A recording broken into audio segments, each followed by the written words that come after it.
100 शब्द प्रति minute dictation start करते हैं 5 सेकंड बाद।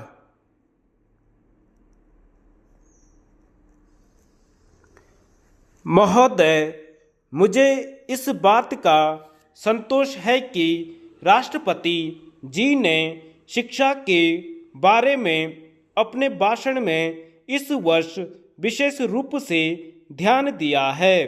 हमको दुख के साथ यह स्वीकार करना चाहिए कि आज़ादी के बाद शिक्षा में जितना सुधार होना चाहिए था वह नहीं हो सका है।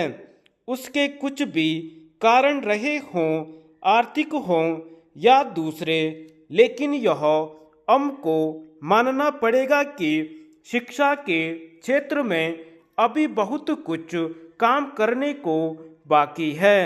शिक्षा आयोग की रिपोर्ट में जो सिफारिशें हैं उनको तुरंत अमल में लाया जाना चाहिए था, परंतु ऐसा नहीं किया गया। इसके कई कारण हैं। योजना आयोग ने और भारत सरकार ने बुनियादी शिक्षा को स्वीकार किया है। मैं यह कहना चाहता हूँ कि अब वह जमाना नहीं रहा जबकि बुनियादी शिक्षा को सिर्फ कुछ ही क्षेत्रों में चलाया जाए, कुछ ही बेसिक स्कूल खोले जाएं और बाकी स्कूल पुराने ढंग से चलते रहें। भले ही हम उस तरह से शिक्षा न चला सकें जिस तरह से सेवाग्राम में चलती रही है, फिर भी जो उसका बुनियादी सिद्धांत है कि उत्पादन के द्वारा शिक्षा देना, उसको संसार के सभी शिक्षा शास्त्री आज मानते हैं। आज स्कूलों कॉलेजों की शिक्षा अच्छी नहीं है। यह सभी जानते हैं कि आज की शिक्षा बच्चों को बेकार बना रही है। इसलिए मैं तो यह चाहता हूँ कि जो हमारी शिक्षा हो, जो स्कूल कॉलेज हो, उनमें बुनियादी शिक्षा का सिद्धांत जरूर लागू किया जाना चाहिए।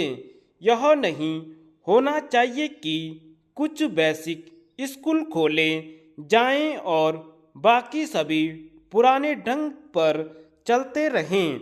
आज जो बच्चे हैं उनकी पढ़ाई रुक जाती है, वे कॉलेज में नहीं जा सकते। मैं समझता हूँ कि हमारा शिक्षा मंत्रालय इसकी तरफ पूरा ध्यान देगा ताकि राष्ट्रपति जी ने अपने भाषण में जो कुछ कहा है वह पूरा हो सके और शिक्षा के क्षेत्र में परिवर्तन हो सके। हम यह अक्सर कहते हैं कि जब नई सरकार आती है तो नया झंडा होना चाहिए, लेकिन मैं समझता हूँ कि नई सरकार के आने के साथ नई शिक्षा का आना भी बहुत जरूरी है। राष्ट्रपति जी के भाषण में दलित जातियों के बारे में भी जिक्र है। मैं उसको बहुत महत्वपूर्ण मानता हूँ। यद्यपि आज भारत स्वतंत्र है, लेकिन यदि हम हरिजनों की तरफ और जो आदिम जातियां हैं उनकी तरफ ध्यान नहीं देंगे तो सिर्फ सामाजिक ही नहीं, राजनीतिक उलझनों के खड़े होने का डर है।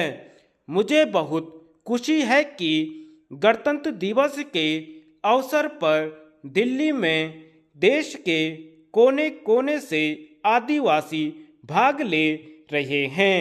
यह न केवल सांस्कृतिक दृष्टि से महत्वपूर्ण है बल्कि राजनीतिक दृष्टि से भी बहुत महत्वपूर्ण है। हमको समझना चाहिए कि जो आदिवासी लोग हैं, जो आदिवासी क्षेत्र हैं वे भारत के अभिन्न अंग हैं। हमें उनको भी यह बतलाना है कि सारा देश उनके कल्याण के लिए और उनकी भलाई के लिए प्रयत्नशील रहता है। धन्यवाद।